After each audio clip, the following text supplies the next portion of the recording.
देवलाल शर्मा हो, झापा जिल्ला गौरादा नगरपालिका वडा नम्बर 5। म विशेष गरिकन 2057 सालमा प्रभुलाई विश्वास गरेँ। त्योभन्दा अगाडिको जीवन चाहिँ हाम्रो रीतिरिवाजको रीतिथितिमा एकदम श्रापी जस्तो थियो। अनि त्यो सबै कुरामा मलाई जिउन एकदम गाह्रो भयो। अनि म पढाइको क्रममा अलिक डिप्रेसन जस्तो पनि भयो। यो जिन्दगी जिएर के गर्ने जस्तो लाग्यो।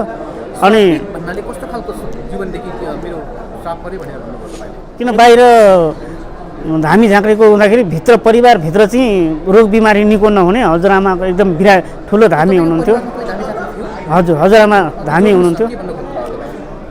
हजुरआमा धामी हुनुहुन्थ्यो। जब हजुरआमा गएर बाहिर चाहिँ रोगी बिरामीहरूलाई निको पार्नु त झारफुक गरेर आफ्नै परिवारभित्र चाहिँ रोगी बिरामी हुन्थ्यो, त्यो चाहिँ निको हुँदैन थियो। र त्यसबाट चाहिँ छुटकारा पाउनलाई मसँग कुनै विकल्प थिएन।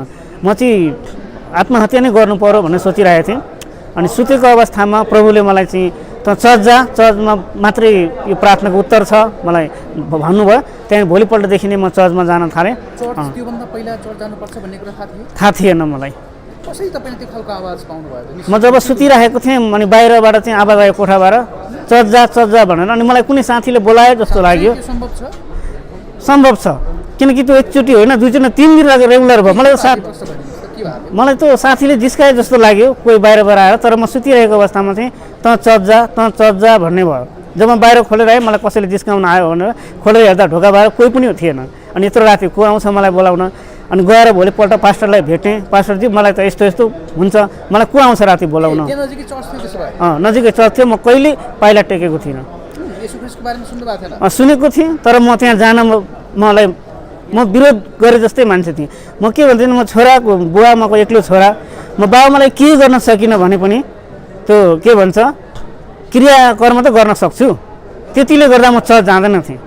तर जब मेरो जीवनमा त्यस्तो घटना घट्यो अनि प्रभुले मलाई बोलाउनु हो, त्यसपछि म चर्च गएँ र सानोतिनो ट्रेनिङहरू लिएर अनि त्यसपछि म प्रभुको काम अहिले चाहिँ गरिरहेको छु। अनि त्यसले गर्दाखेरि चाहिँ धेरैको जीवनमा, मेरो जीवन देखेर धेरैको जीवनमा परिवर्तन आएको छ कि यस्तो शारीरिक रूपमा अशक्त मान्छेले गरी खान सक्छ, प्रभुको काम गर्न सक्छ, राम्ररी जिउन सक्छ भने हामी किन नसक्ने? र मेरो जीवन देखेर धेरै मानिसहरू चाहिँ प्रभावित भएको छ त्यो क्षेत्रमा। र मलाई धेरै ठाउँमा सेवाकाई गर्ने मौका भए पनि मैले गाउँलाई चुने त्यो कारणले गर्दा त्यहाँ एकदम ठुलो गवाही भएको छ मेरो जीवनबाट चाहिँ। अनि हालसालै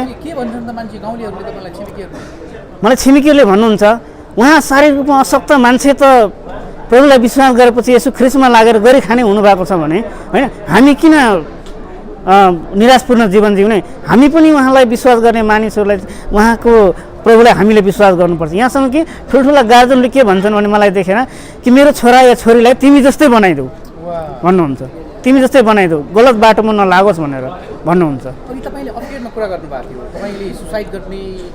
हजुर,